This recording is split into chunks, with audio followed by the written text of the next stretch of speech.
Yo, my people, what up, though? We back with another episode of All Black Men Need Therapy. My name is Chief, My name is Prentice, and Bell and ain't here. Bell ain't here. Him got a tummy ache. Him, him don't feel good. That's fucked up. This nigga hella sick in bed, and we making fun of him on the podcast. It's fucked Hey, up. he would be clowning us too, so he got to get it. He It's would. only rightfully so. Nevertheless, what's goody though, P man? Happy Monday, bro. Yeah, man. Happy Monday, man. Back to this consistent online shit, man. Back to the roots Nah, of it, word. How you doing? How you feeling? How you living? Check in, man. P. This made so one. I'm looking at the car right now outside of the window, and I shouldn't be looking at. I shouldn't see my car right now. Like I shouldn't see our car outside the window. And I'm looking outside the window at our car, one of our vehicles, and it just is making me upset, bud, because somebody's been parked in our space for the last 3.5 hours. And Do you have like assigned spots where your cars go? yes, we got assigned spots in our complex. We only have one. Parking is a bitch in here, so for someone to be in our parking space, and so here's the thing. It's one of them souped up cars with the Instagram, with his Instagram handle all across the front, hella big, Mm-hmm. right? So, just out of curiosity, I went on the page and checked it out. Dude has 500,000 followers. He's in the cars and does all this shit. So it made me even more upset because it made me even more upset, bud, because I'm like, I feel like it's some entitlement type shit now. Like I just looked at the page and shit, and I DM'd him, and I was nice in the DM. I was like, hey, bro, like, nice car, but you in my parking space. Get it the fuck Can out you my move? spot. Right, right. But I was cool about it. I was cool because usually this kind of shit triggers me. This is one of those things about me. Um, I mind my business. You know what I'm saying? Like, especially when I'm living around other people and we live in a complex. I make sure I don't do shit to violate anybody's parking spot. If I gotta run in the house, I don't park in other people's spaces. I do what I gotta do, and I just have one parking spot. You know what I mean? So I don't like people parking in my shit when just parking an uncovered spot. That's all you gotta do. So I checked his page and wrote him around 2 o'clock. It's now shit, but around 6:30 my time. So that means you didn't just pop in here real quick to do some shit. Like you backed your fancy ass Rice Rocket car up in my shit, and you're posted wherever the fuck you're at for at least 4.5 hours in a spot that clearly you shouldn't park in. You know what I'm saying? And I feel like sometimes people, I don't know. I guess I'm assuming because I don't like people parking in my shit. One, and what's mine is mine. I'm one of them type of people. Like if it's my shit, just leave my shit alone because I'm not gonna fuck with your shit. So I had to park outside the complex, and I had to walk from outside the complex all the way up into my spot, man. And it just it's annoying, bud. So I'm a little annoyed by that shit. And I could have told his shit, you know what I mean? But I didn't want to be an asshole and just get his shit told. But now I'm like, come on, bro. Don't park in my shit, man. Just leave me and my shit alone. So I'm a little annoyed because every time I look to my right, I'm looking at one of our cars outside in the street. And it shouldn't be there. It should be closer. So I know you think that shit is funny, but that shit annoys me, bro. That shit, I don't know.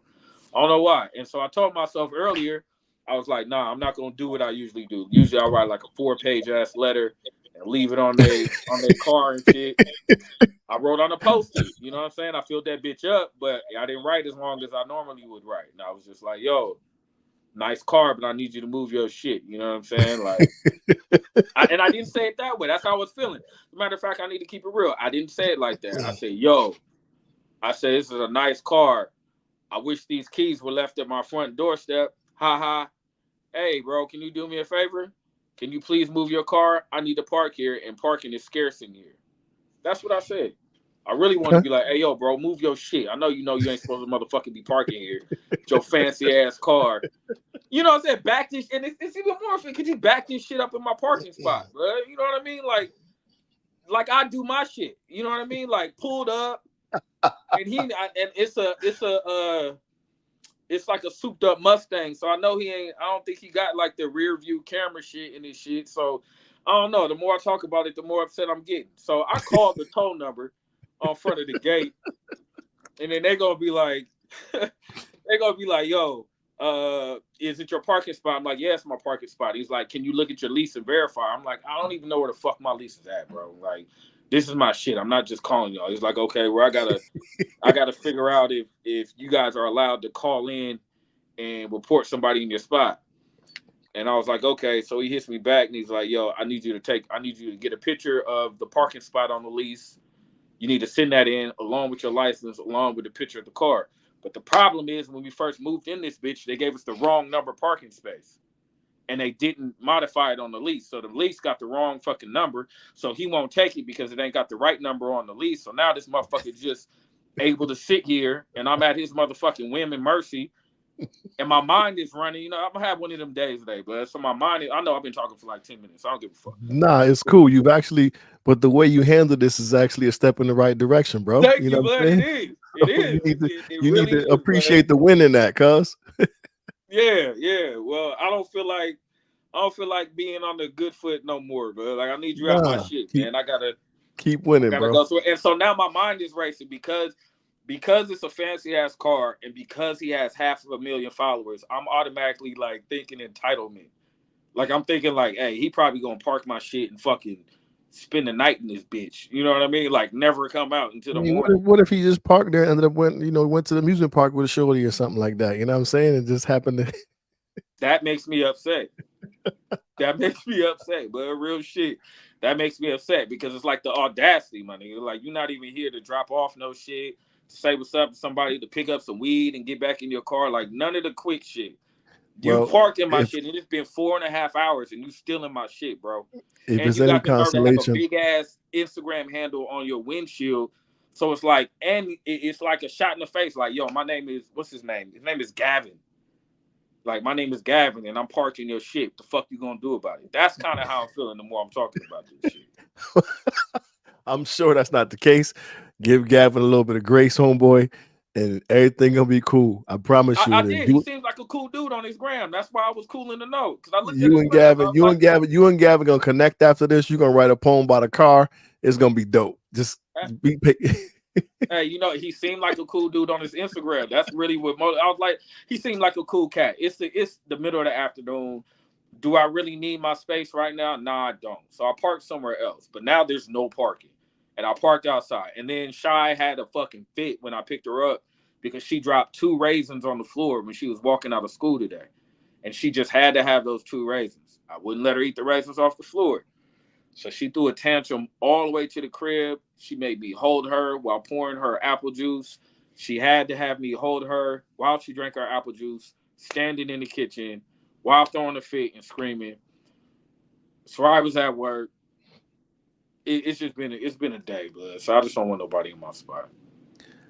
All good. Well, listen, you still calm. Your energy seems okay. You smiling. You ain't really angry. So there's a win in that somewhere, bro. You have to praise the gods for therapy. For all black men need therapy.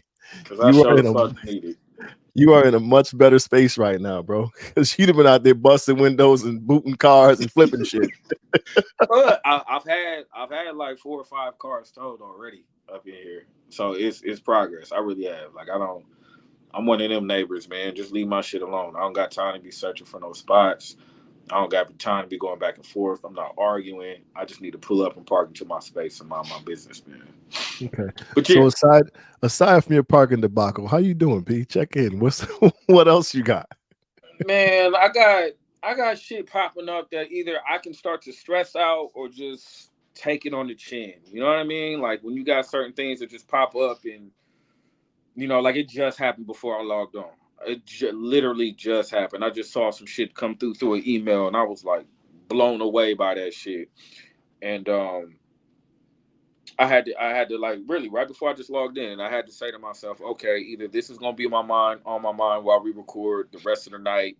It's gonna affect my mood with the kids. It's gonna affect how I talk to Sarai, or I'm gonna just say fuck it. And it is it is what it is and there's nothing I can do about it right now. And because there's nothing I can do about it, I'm gonna just take it with a grain of salt, man. So, shit, things have been popping up. Like when we last seen each other last month, I said I was stressed, and um, I don't think that's necessarily gone away. But you know what I mean. And I've realized that I'm not used to being this stressed for this long of a time nowadays. You know what I mean? Like this is definitely over the past. This is definitely since justice has been gone the longest I have been stressed consecutively. You And so mentioned that you were doing some meditation. You ever go back to it? What's up? yeah. I'm definitely still doing that, bro, and it's really helping, man. I've been slipping the last couple of days, but meditation has really helped me, man.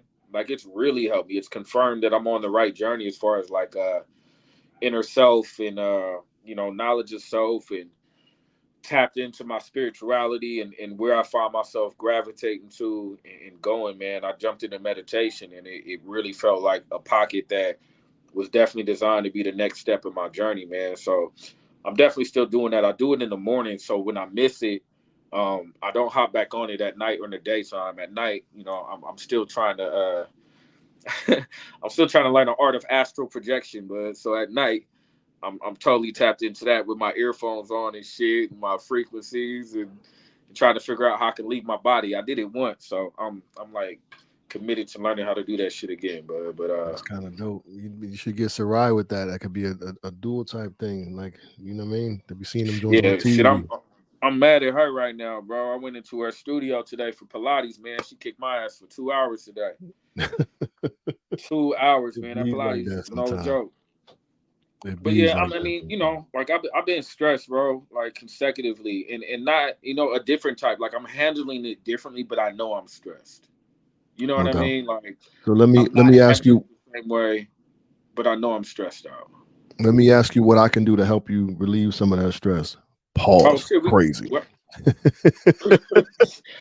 nigga, god damn. No, but I'm saying, how can I help? How can your boy help you out, B?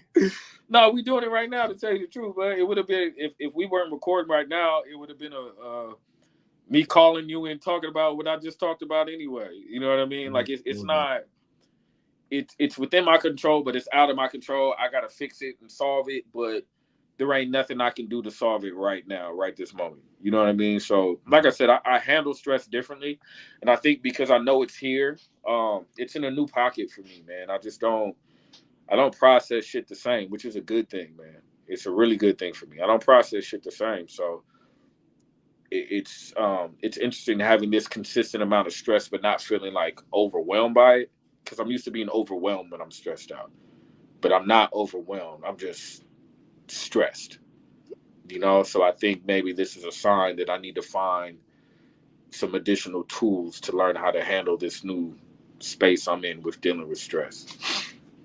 No doubt, that's fair. Well, I think the good part about it is, even though you haven't found the tools necessary or the appropriate ones to deal with the stress, you're not dealing with it like you used to deal with it, and that's a huge step in the right direction. Definitely Yeah, it something. is. I tried smoking again, man, and that shit just didn't work. Come on, man, you was good. You was like 77 days in, cuz. Like, I was 80 something, but the thing was I tried it and I got high and I didn't like it, bro. Like I didn't like it and I thought that maybe I was just tripping. And I smoked again and it's weird when something's been a part of you for so long, and I think a part of me wanted to just test and see, like, okay, is this like gonna be a leisure every once in a while thing for me now? You know what I mean? So I smoked and I just didn't like it, bro. And it's weird because I have this weird. It's like I'm not necessarily proud of myself for disliking it. I'm kind of, in a way, like disappointed. Like in a way, I'm like, damn, like I really felt like I forced myself to do this to try it again, Hmm. and the outcome is like, damn, I don't even like. I don't like it. Like my neighbor smokes, and when I smell it coming through the window, it shit stinks to me now, and I'm just tripping so hard. The fact, like, I really don't like weed no more. That shit is kind of weird. It's kind of weird, man. Hey, well, so what's the plan now? You gonna try it occasionally again? Or you just gonna leave it alone now? Nah, bro, it's really not for me, man. Like, I'm sad. I'm really, I'm, I was I'm nigga sad sad, because bro. he quit smoking weed. Huh? You quit contaminating your body and you sad about it? Like, Yeah, but it was such a beautiful thing for me, man. Like, I really was it enjoyed. really though?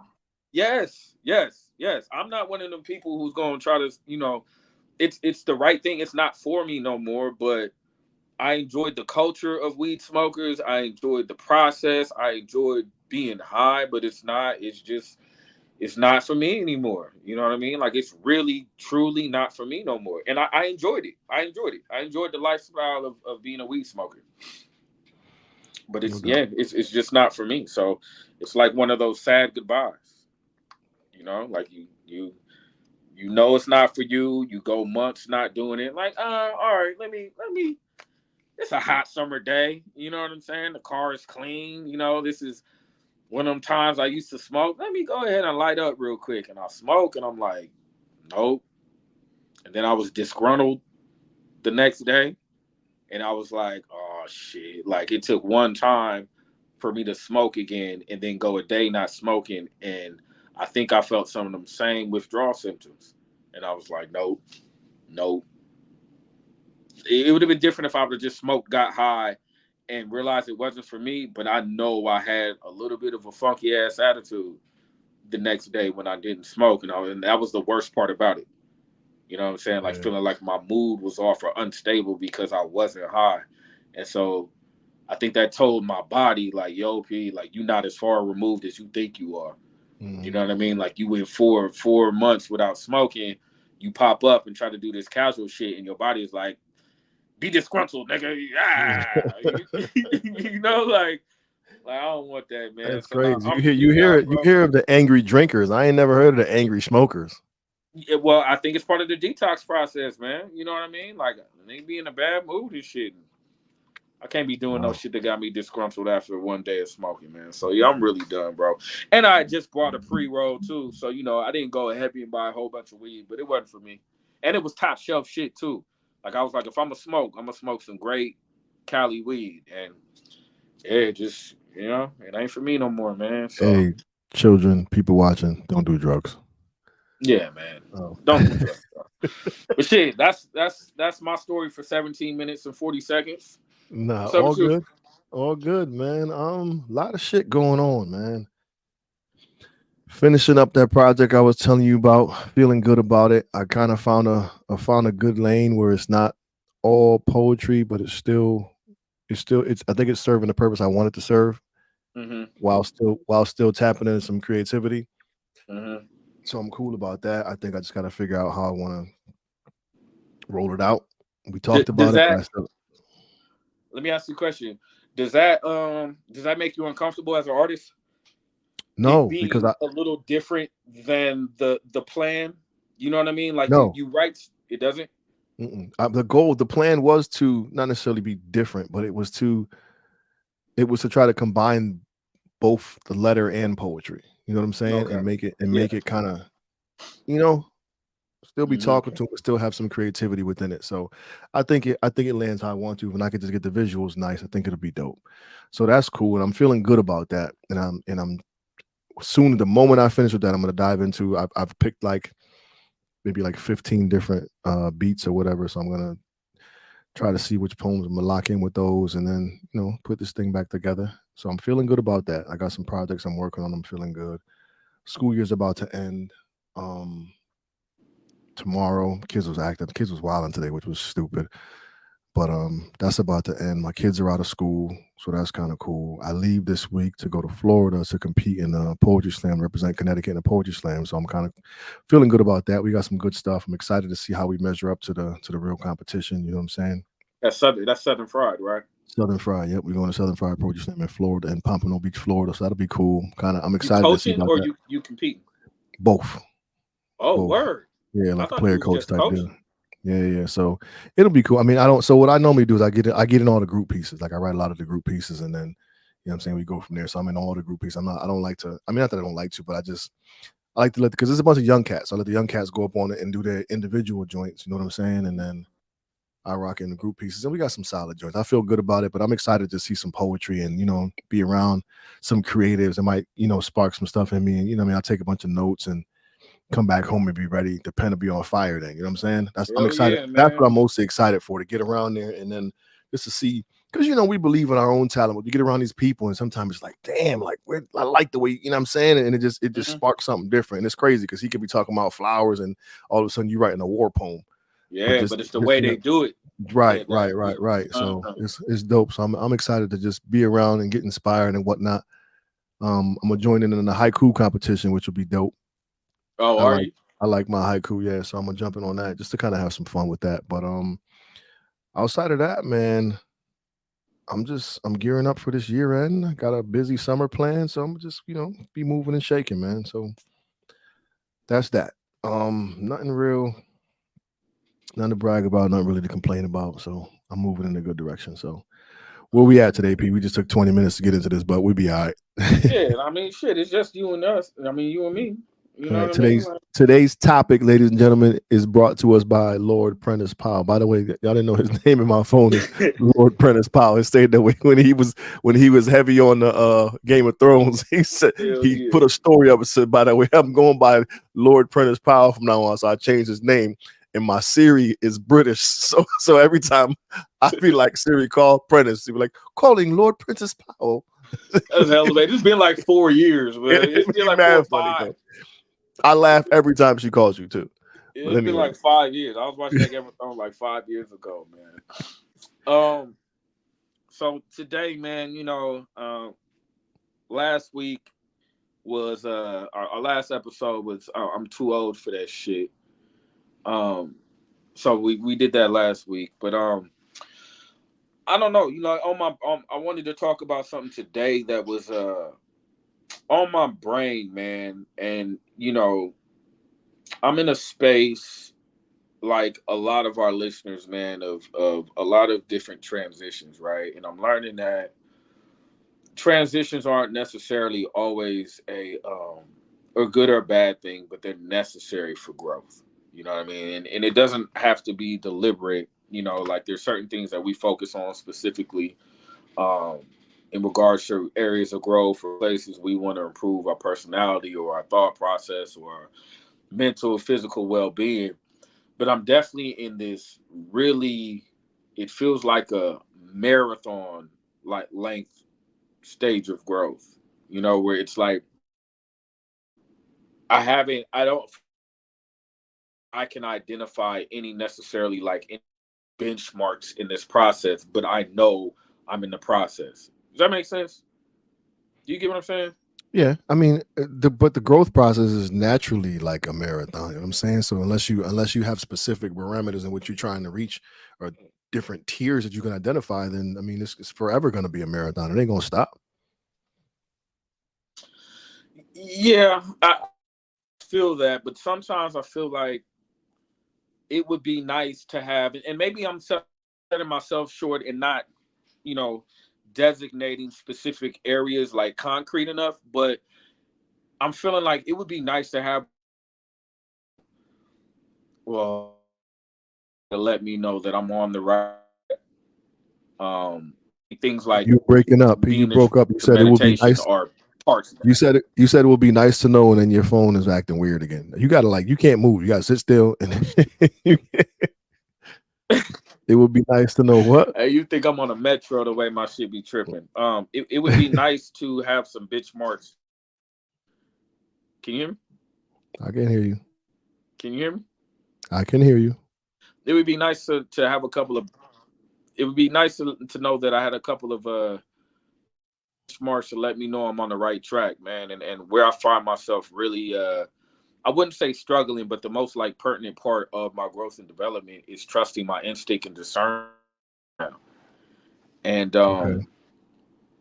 things as simple as today, like I go back to the parking experience, right? The parking lot. Like before, I just react off a whim, man. Like really off of right. Like this is my parking spot. I don't want to see no car in this parking spot. I'm getting this shit towed. That shit is not how I necessarily need to be. You know what I'm saying? Like I can definitely find other ways to react and respond to circumstances that I don't like. So I tell myself to chill. But I situations differently, and questioning whether I'm growing or conforming, and it feels like a difference. You know what I mean? Like something like I question whether I'm doing the right thing in some of the changes along the way. You like, why isn't it okay for me to be as upset as I used to be? Am I just dimming myself down because I'm thinking about, letting go of anger with my parents, so that I'm trying to spread that everywhere? But at the same time, when I think about letting things, I think about the other challenge I have with not having a backbone in certain situations, which I feel like is something that I struggle with. I feel like I'm a lot more expressive on situations where it isn't that serious, and a lot more quiet on situations that require me to speak up and advocate for myself a little more than I naturally do. You know what I mean? And so And that now I was have this weird balance. Like, case in point, this is a perfect situation. I have 4 children by 4 different women. The majority of my fatherhood life, I used to beat myself up, and I don't beat myself up anymore at all. Um, the whole circumstance with justice really just changed my perspective on how I view myself as a father, how I view myself as a person, and it really gave, like the ultimate reality check on, how you view yourself and how you care about yourself is the ultimate. If you rely and base who you are upon other people's perspectives, it's not going to work out the way you want it to, because people's perspectives always change. And when it comes to the mothers of my children, I spent a lot of time trying to seek their approval as a father, to meet a standard that I thought would gain more approval than I got from them. So in the process, for example, the days when I didn't have a car for a little bit and I was having to, get on a bus for 2 hours and pick up the kids from school and spend 2 hours coming home, I beat myself up that whole time for having them on the bus and not give myself enough credit for the fact that I'm willing to do whatever, whenever, to get done what I have to get done for my kids, right? Um, and now I'm at a space where I am who I am. I am the father that I am, that works on improving myself every day, but I am who I am, and how I feel about myself is no longer dependent upon anybody else's view of me. I can't always say that I felt that way as a father. The way that my children's mothers would respond in certain situations absolutely affected how I looked at myself as a father, regardless of the fact that I was flying every 4 weeks to get justice in Florida and bringing them back, regardless if I was catching a bus to get my kids, regardless if I was doing whatever I needed to do to take care of my kids. How the mothers of my children viewed me had a deep impact on how I viewed myself. A huge so. impact. Let me ask you this, P, because I was going to say this in the middle of your, well, in the very beginning of your story. This entire conversation, I've had to remind you to give yourself grace and and to applaud yourself for the growth you've had. So even I feel like it's like almost there's like a trauma response in how you view yourself based on the responses you've gotten from the people you seek validation from. Does that make sense? Yep. So if you didn't get the response that you anticipated, it rubbed you the wrong way and it felt kind of negative. So now you kind of impart that on yourself. Like this whole conversation, you're more so beating yourself up for, like, just for the bus example, you're beating yourself up for being on the bus. But reality is you did what you had to do. And even though you're on the bus tours with the kids, that's still time with your children. I mean, yeah, it's not ideal, but in the same token, in the same breath, it's still time with your kids. So there has to be some kind of give and take in that. And I think you do, like you put a lot more, I don't want to say stress. You put a lot more negative energy into things that can be and should be viewed in a more positive light.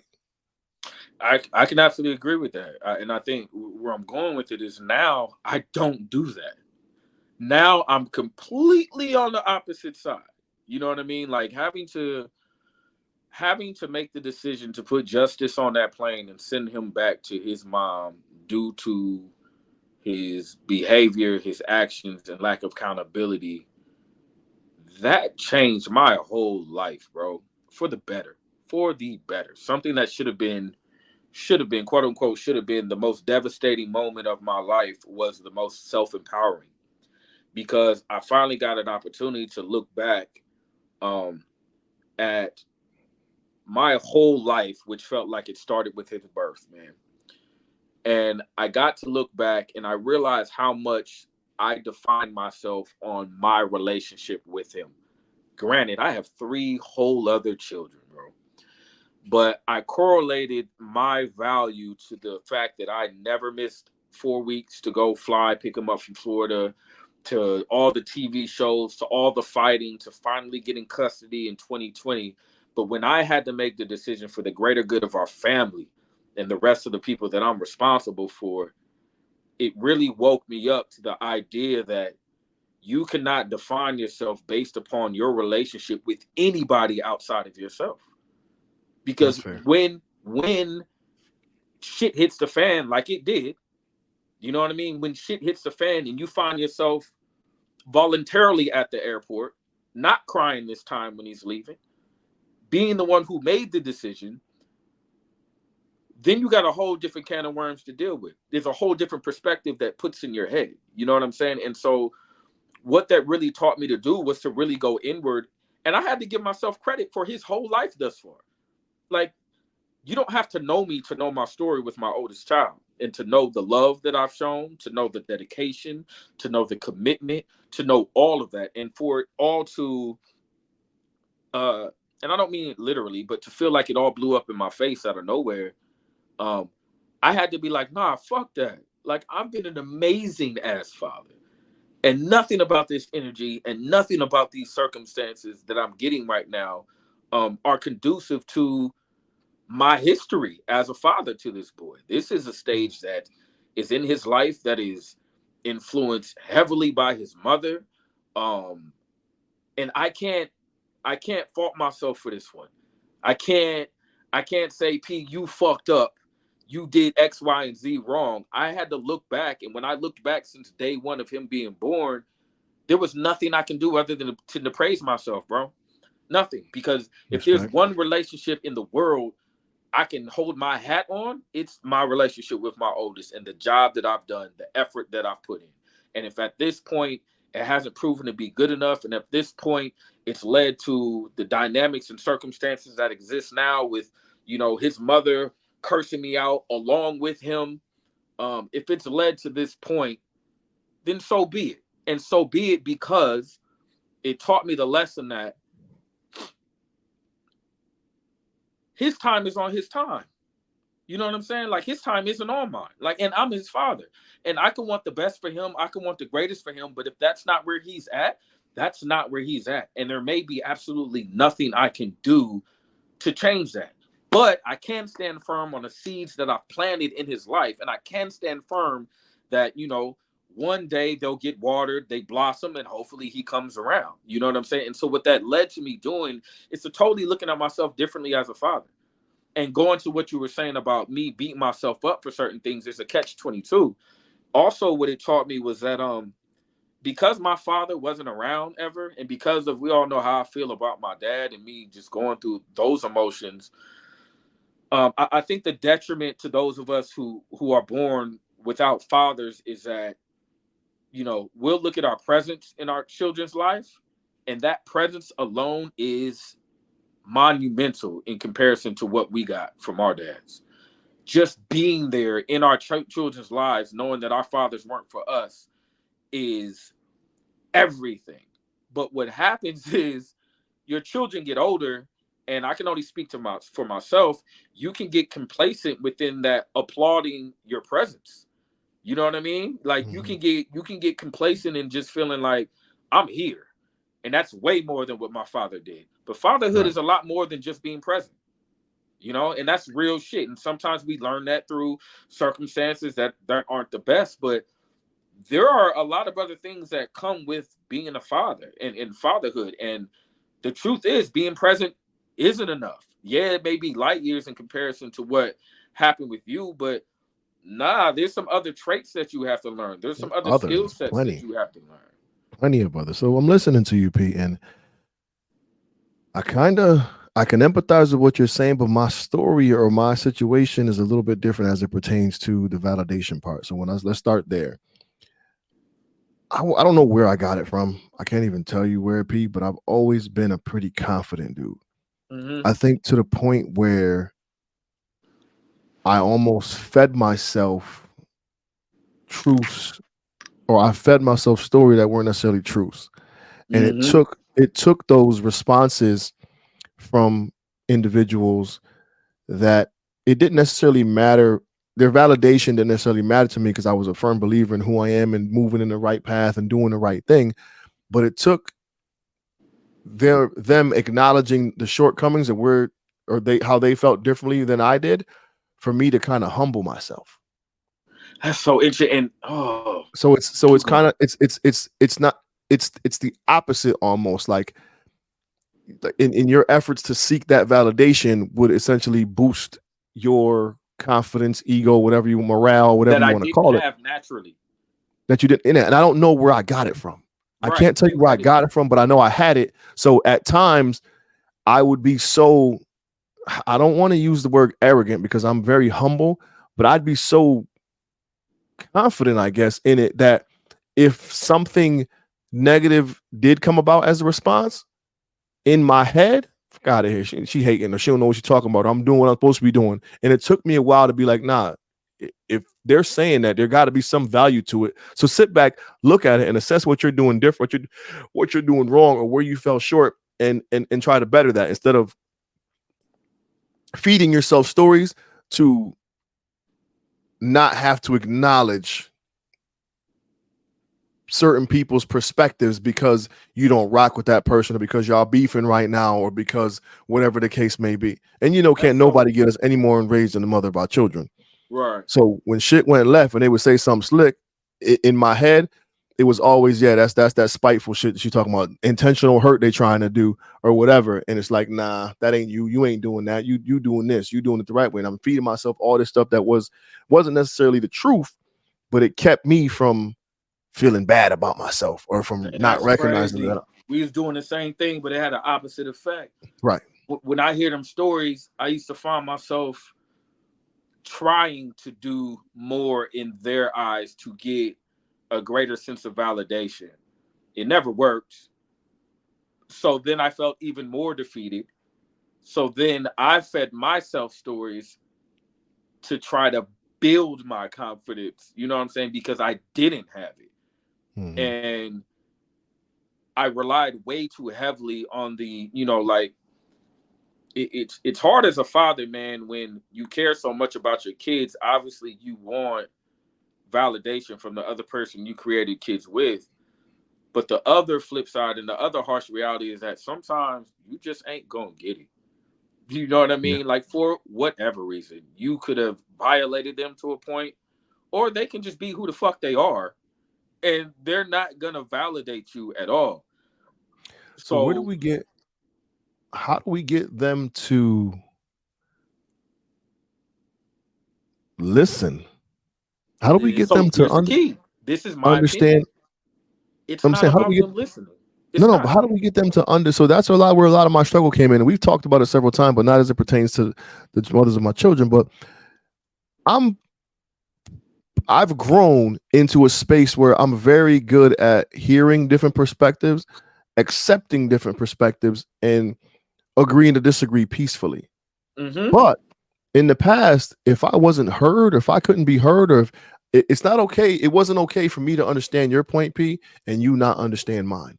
I had to Right. beat it down until you understood where I was coming from, until you showed me you understood where I was coming from. And that ultimately, I think, is where I would fall short in many arguments. I would, get a lot of pushback from you guys and the fellas. And I just feel like I say that because it's going back to your point where in those moments I either stepped away from the tension, feeling like I couldn't be proven wrong or that I was right, or I didn't, and I didn't speak up when I should have, and I spent more time because you mentioned this. You said like speaking up when I should when have.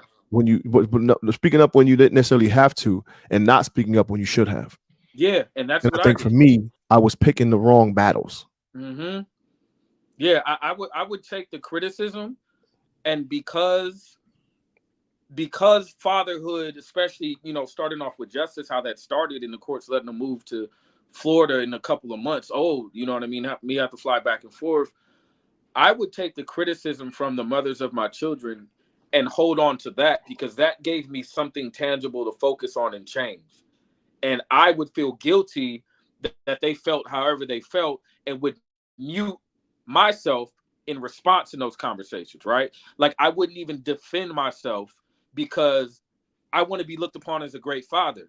So if I'm getting criticism or something negative from the other side, I got to fix that. And the only thing I'm in control of is myself. So I found myself taking all of that information all the time and attempting to do something about it, but feeling miserable as hell while attempting because I felt bad. I felt like I wasn't good enough. I felt like I wasn't doing a good job. So even though we're Yeah. on this bus and even though we're on these BART trains, I should have a car for them. They shouldn't be out at 11 o'clock at night and us waiting at this bus stop. Granted, you do what you got to do, but nah, P, you should be further ahead. Or I can't afford tuition this month, and I got to pay this rent, or I got to do this. And nah, P, but if anything, if there was any extra bill you should be paying, it should be your child's tuition. Not giving myself credit, you know what I mean? Because I want to be Mhm. this great, this good father who's accepted by the other half, but I just can't seem to get there. So I got to a point now where it's like I am who I am. I've learned identify my flaws and I can work on them, but I've also accepted that people's opinions are people's opinions, right? Like they're gonna be what they are. But now the flip side is going from always beating yourself up to having this ultimate newfound sense of confidence and people not being used to it, people not being used to you not arguing anymore or you speaking up. That's a tricky thing, man. Oh man. Especially given the personality of the woman. You know what I mean? It could be like, what shit you on? It could Yeah. also be like, remember, I got 4x4. It could be like, what shit you on? Or it could be like, oh, you on this? Well, I'm on this now. It can be perceived as Mhm. being confrontational rather than self-development. You know what I mean? And so now you got to play this game of figuring out, like, as you're growing, as you're learning how to appreciate yourself as a father, you still got to deal with that other person, man. And they're not always going to be Yo, receptive to this new Prentice. it's so crazy because my go-to has always been, "Don't worry about it, you got it. Don't worry Yep. about it, you And that got can it." be And now, detrimental, bro. and right, and now it's kind of like, "Nah, speak up. You don't have to Yep. take that. You don't have to accept that. You don't have to let that slide." Because I was Yep. told one day, like I was enabling a lot of behavior because of me not arguing and me not causing a Yep. scene and me not creating any tension or me not mentioning certain things. Like, yo, you're enabling that behavior, which is why it happens. Yep. But And then when then I you get speak to up, an I'm the, age where your kids are hella old now, and that's for me. Like I'm not necessarily speaking towards their behavior, but I'm speaking towards certain dynamics. I enabled them because I didn't speak up because I thought I wasn't good enough father to even be able to speak on this. You know what I'm saying? see, Like and I felt like I that's wasn't somehow, crazy. That's huh? no, that's crazy. You say that because you not speaking up because you felt like you weren't a good enough father to speak on it. I'm not speaking up because I just didn't want. I believed I was a good father, knew I was doing the right thing, but it was the bullshit protecting my peace and not trying to argue and just worrying about the baby and so on and so forth. But some of that shit isn't fair, and not that Mm-hmm. fair is the optimal thing, but like it needs to be. There needs to be an understanding, and it needs to be like if nothing less, like you're not going to talk to me like that. You're not going to diminish what it is that I do Listen, man. because Listen. I do a good job because you don't agree with it. But one thing I've learned, though, Pete, or one thing I noticed is that they're really like I've I basically had my version of the story of what I was doing and so on and so forth, and became privy to what it looked like from their perspective, and I didn't agree at all, but I'm like, I could see how it would look like that. And Yeah, and you I got to can't take give a that in prime consideration too, right? right. I can't give a prime example, but I remember something happening one day. It was something, it could have been something simple where let's just say, I'm like, yeah, I'm picking her up and I'm taking her to softball practice every day and blah, blah, blah, blah, blah. And then the response is like, yeah, well, he picks her up, but he doesn't bring her back until this late, or he doesn't tell me when the game is, or blah, blah, blah, blah. And I'm just like, damn, like that is kind of, what I'm Yeah, saying? Kind of, so you yeah. kind of got to eat crow and then adapt. But it was good for me to hear certain things and be able to adjust while maintaining the consistency of being of being a good father. So Hmm. that's kind of tough. Yeah, I found myself definitely, man. A lot of my fatherhood journey, and the interesting thing is, I don't think, aside from Sarai, I don't think any of them would acknowledge anything I attempted to do. Not from the space of speaking on them, but I don't even know if I was attempting to do the right things. But I think also I was focused on the wrong fucking person. You know what I mean? Like there's things I could have been doing as my children got older. You got to think Justice is 15 now. Tahir just turned 13, and Anaya just turned 11. For the majority of those years, I was thinking to myself, even though I wasn't even in relationships with their mamas, how can I be looked upon in a better light by the mama? And I wasn't necessarily thinking by the child. And it's only because the kids are older now and are a lot more independent, and I recognize the individual and the responsibility of cultivating an individual, that my focus now is totally based upon how can I be the best for this child of mine. You know what I mean? Mhm. Like I know how to carry myself when it comes to the co-parenting. I know how to do this and do that, but I had to really get to a point where I was like, fuck all that other shit. You know what I mean? Like I'm just not going to be able to please you. I'm not going to get any praise. I'm not going to get a happy Father's Day from anybody other than Sarai. You know what I mean? And I can't beat myself up for that anymore. I can't let that lack of a happy Father's Day tell myself that, yo, you're not really doing a good job, because if you were, they would at least say Happy Father's Day. Now I understand that, like it's not their responsibility to tell me Happy Father's Day, right? Like it's my responsibility to be able to look at my kids and be like, within the results, our relationship, our interaction, how much they share with me, um, how honest they are with me. And these are things, again, I learned from the situation with Justice. That should be my barometer of my success as a father, not what this woman who I'm no longer with thinks of me. You know what I mean? But Yeah. that's a tricky slope too, because you don't want to be disrespectful. I'm not disrespectful at all. You know what I mean? But at the same time, there's some shit I know about some of these individuals that I would never say publicly, because I feel like it would make me look bad for who I had a child with. You know what Mhm. I mean? And so there comes an integrity component. And then you reflect in your development and you start to think of all these things, and you got to find a new balance within that interaction. And again, this growth is it's not certain. I'm still in a space of transition and I'm still trying to figure it out. And when you got to deal with old familiar people in a space where you're new, and old situations and discussions and topics come up, I'm finding that to be the most challenging space, because I have to receive it differently. And the way I received it before used to fucking break me. And the way I received it before used to define me. And now that it Yeah, doesn't, see. it's an interesting space. You know what I mean? Like I feel like this is one of them conversations where, unless you're going through it, you may not necessarily understand. And even now Nah, in but this I think conversation, I'm being selective over what I say. You right, know no, what I no, for mean? sure. And this is the most I've ever spoken about, even, the mothers of my children. Like it's the most I've even spoken about that. But I can tell you that, like, I hear, damn, I had a good point. I hear what you're saying, and I just, it's, oh, man, what the fuck was my point? Tell me, oh my God, I forgot my point. P was a good one. It'll come back. It'll come back. I think naturally at my core, I would love the mothers of my children to like me. You know what I mean? Like I would love them to just like me, to be Yeah. satisfied.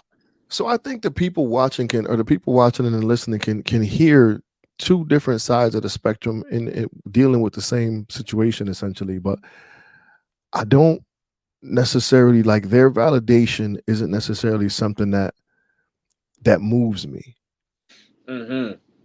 but the kids But are what maybe that's really. because you already had enough of an identity. My identity did not develop until I had justice, bro. Like I was wilding, doing what I wanted, doing poems, figuring out how to work the unemployment system while doing poems so I can, you know what I'm saying, get by and be an artist.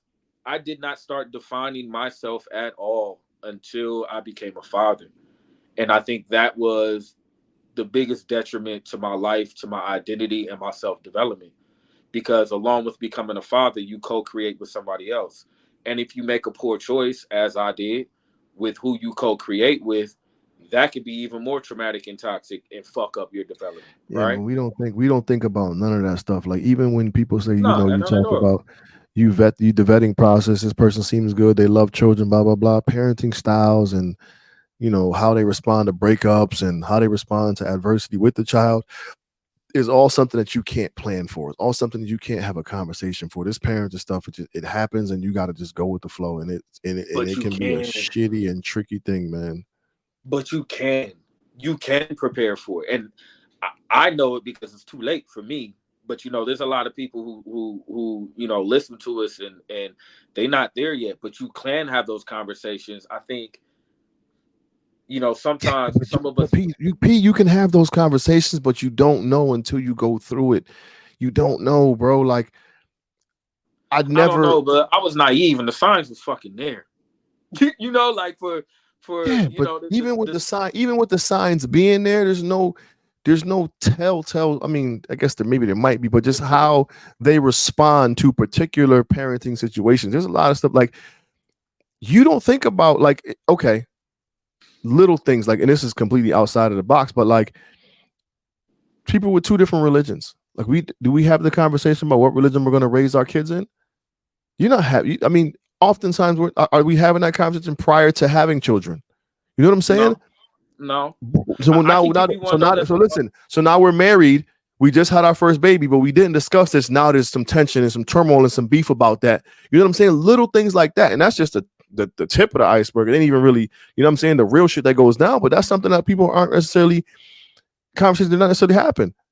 yeah, but I still think there are places like perfect example. You could fuck with a chick who ultimately you have a kid with who already has a kid that's not yours, right?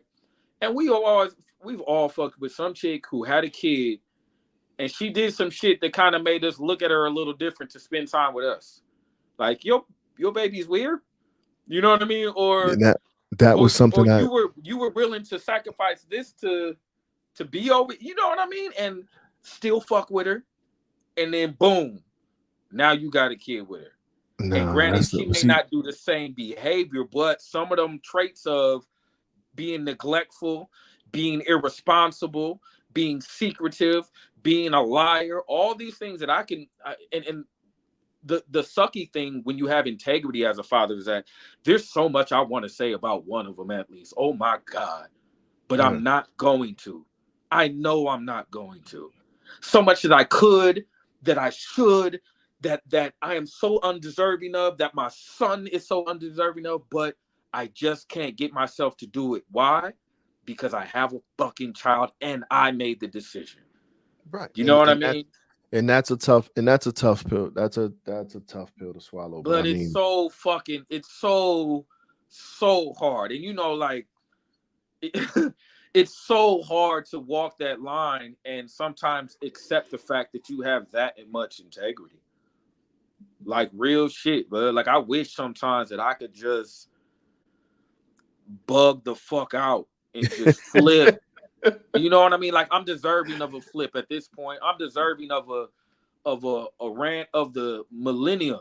You know what I'm saying? But I just can't get myself to do it because that's just not who I am. One, and it serves but no two, purpose. It serves yeah, no there's purpose, no bro. purpose in it, bro. There's no purpose in it. There's absolutely no purpose whatsoever in doing some of the demeaning things that have happened to me back to somebody that I had a kid with, bud.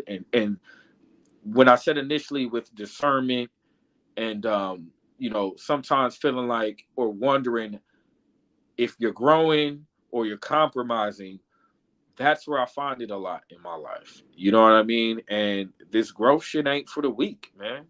It's not. And there's some things you have to permanently swallow, man, and just take with you. And it's hard, man, because I can only look back from accountability space. Like at the end of the day, man, like I chose to lay down, bro.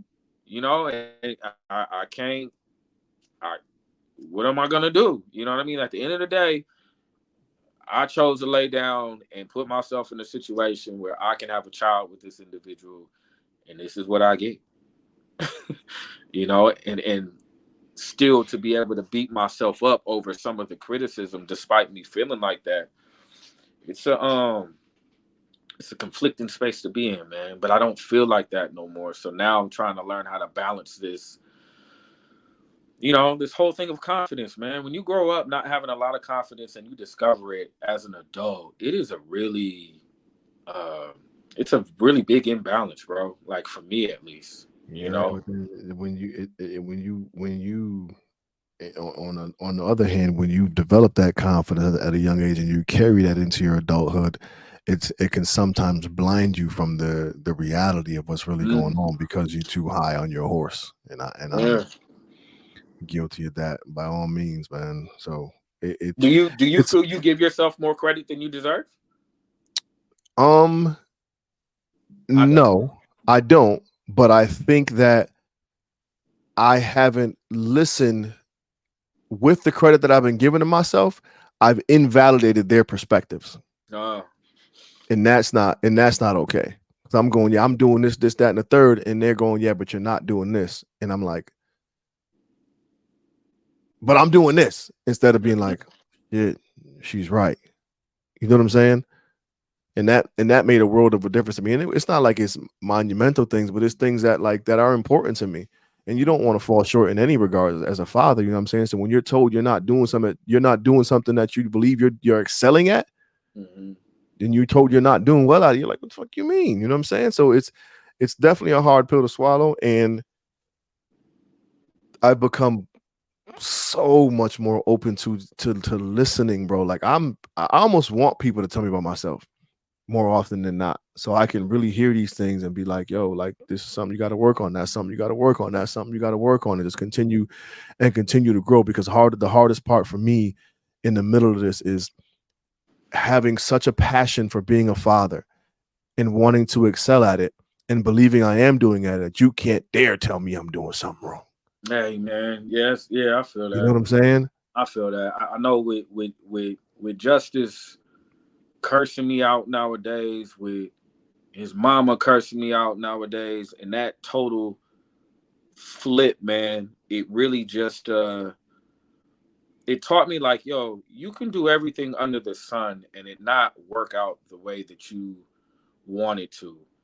So I might as well make sure that I'm okay with the job that I'm doing. You know what I'm saying? Like I might as well make sure that the things that I have to say that I feel are pertinent, that I do say.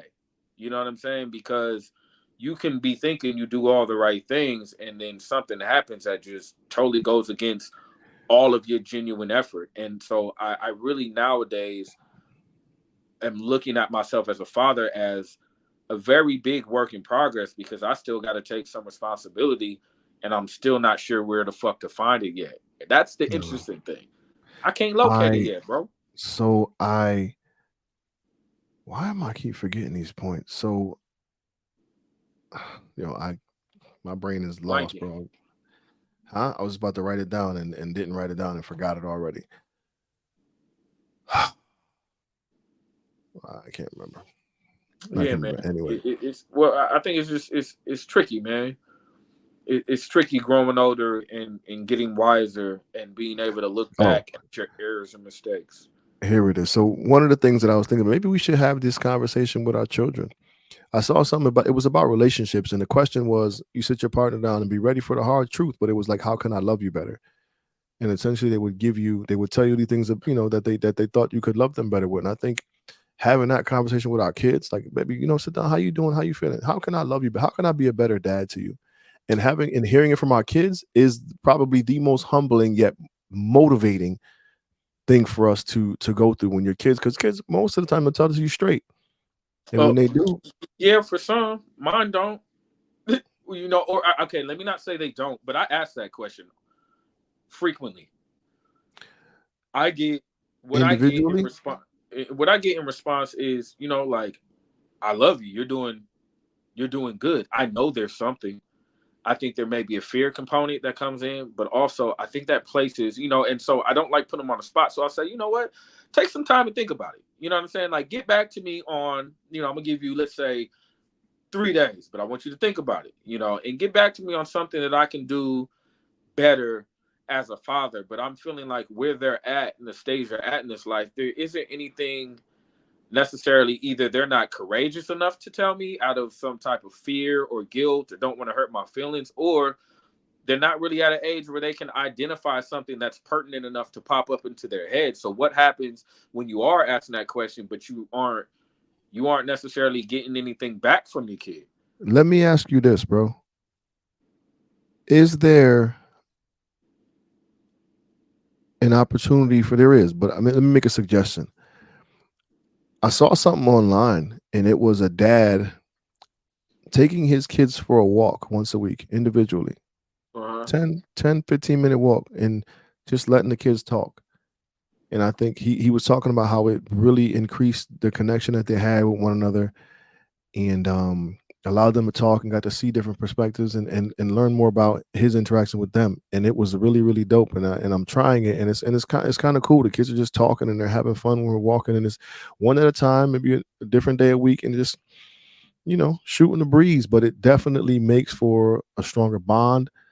It cultivates conversation and continues to build on that safe space, which allows them to kind of be like, Dad, this is what it is. So maybe on one of them walks, you'll get the gist of what it is that you can do that can better serve them as their father.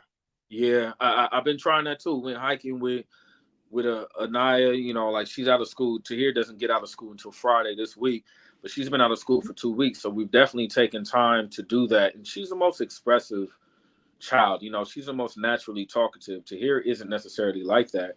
But the part I'm definitely struggling with now is that, with everything that Justice was doing over the last couple of years here that I found out about, I'm trying not to place my fear, my uncertainty onto my other kids.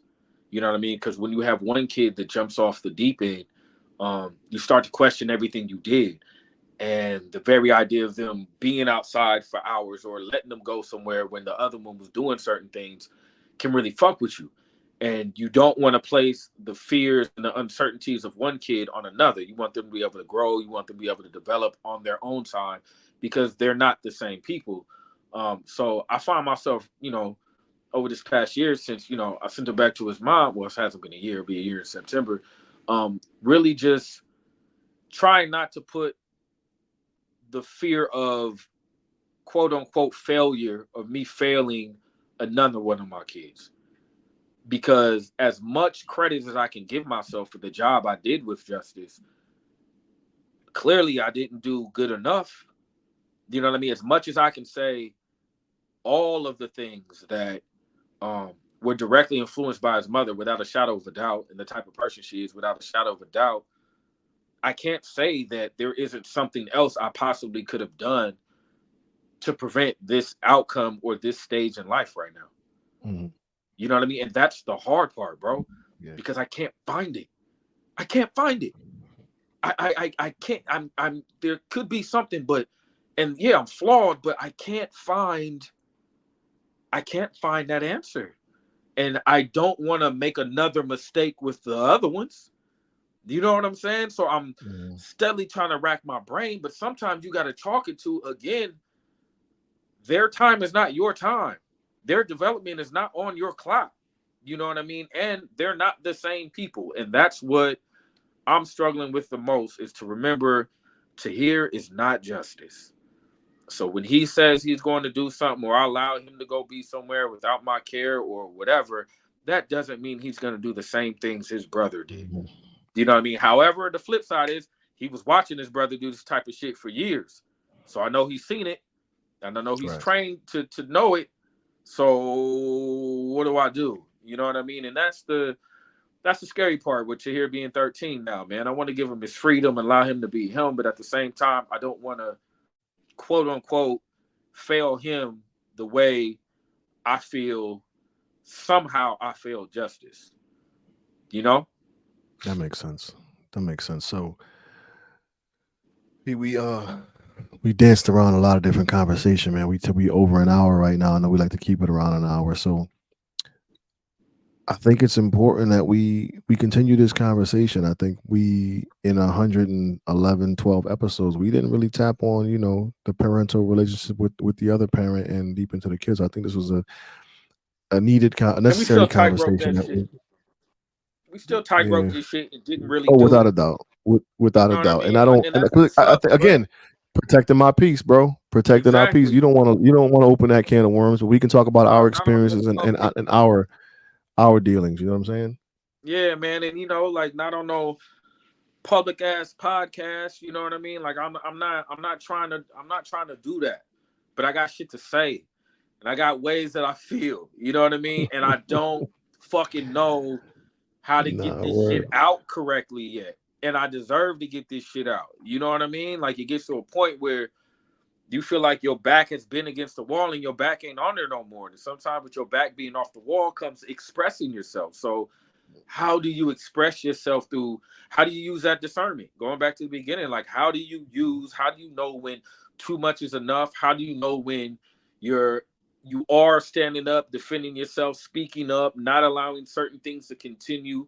And how do you regulate when you're doing too much as a result of this newfound freedom and expression?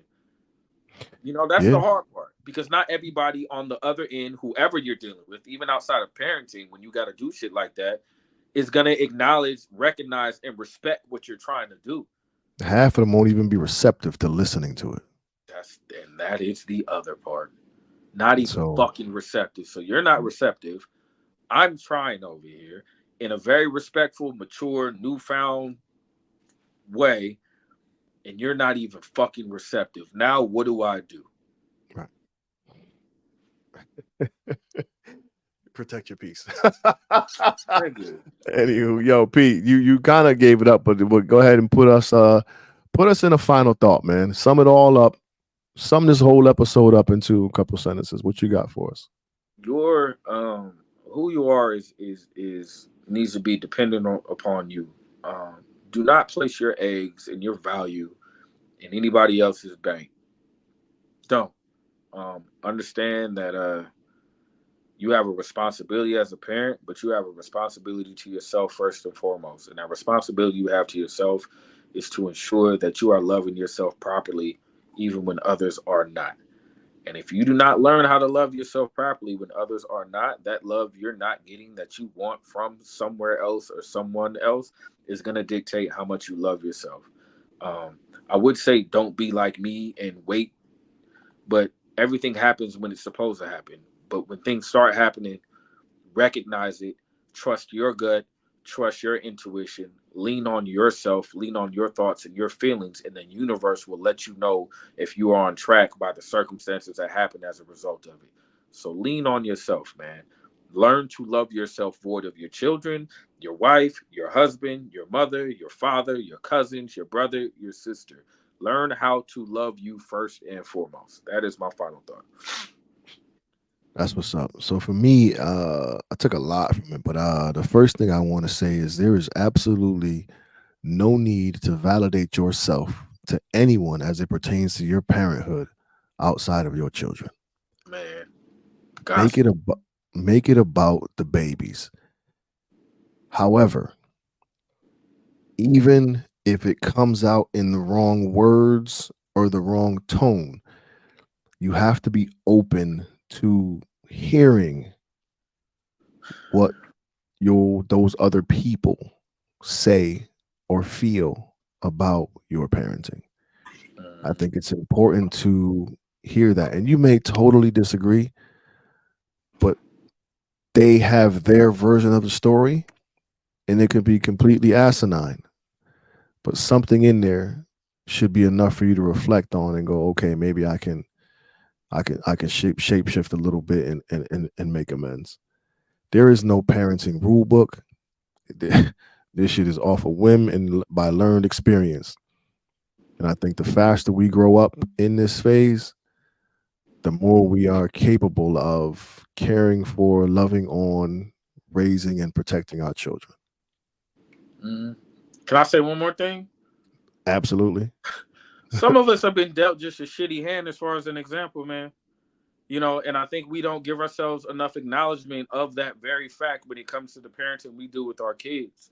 You can want to strive to be as great as possible, but sometimes you were just given such a non-accurate hand on a healthy way of parenting that you just are maybe not, you may not reach that identity of a parent that you want to. You know what I mean? You may not fully get there.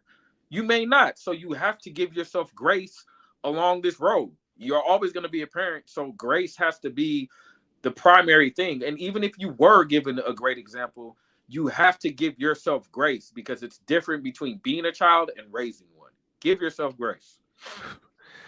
And I was told this as a parent and not as a child, but one thing that children don't realize is that they are watching their parents grow up as well.